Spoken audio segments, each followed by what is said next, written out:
പച്ചപ്പ് നിറഞ്ഞ ഒരു കാട്ടിൽ ശേന എന്ന അഹങ്കാരിയായ സിംഹം ഗർജിച്ചു. ഞാനാണ് രാജാവ്. എല്ലാവരും എന്റെ മുന്നിൽ തലകുനിക്കണം. മിക്ക മൃഗങ്ങളും അനുസരിച്ചു. ഗജൻ എന്നു പേരുള്ള പ്രായമുള്ളവനും ജ്ഞാനിയുമായ ഒരാനയൊഴികെ. ശാന്തനും ദയുള്ളവനുമായ ഗജൻ പറഞ്ഞു, യഥാർത്ഥ ശക്തി ഭയത്തിലല്ല, വിവേകത്തിലാണ്. ശേര പരിഹസിച്ചു, എങ്കിൽ നിന്റെ വിവേകം തെളിയിക്കൂ, വയസ്സാ. അന്നു വൈകുന്നേരം ഒരു കാട്ടുതീ പടർന്നു. ഭയന്നുപോയ സിംഹം ഓടി, പക്ഷെ തീജ്വാലകൾ അവന്റെ വഴി തടഞ്ഞു. തന്റെ അപാരമായ ശക്തിയും ശാന്തമായ മനസ്സും കൊണ്ട് ഗജൻ തുമ്പിക്കൈയുപയോഗിച്ച് വെള്ളം കോരിയൊഴിക്കുകയും തീയിലൂടെ സുരക്ഷിതമായ ഒരു പാതയൊഴുക്കുകയും ചെയ്തു.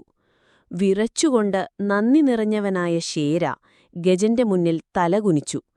ഇന്ന് ഞാൻ പഠിച്ചു, യഥാർത്ഥ രാജാക്കന്മാർ സംരക്ഷിക്കുന്നവരാണ്, ഭയപ്പെടുത്തുന്നവരല്ല. അന്നുമുതൽ ആ കാട്ടിന് 2 നേതാക്കന്മാരുണ്ടായി.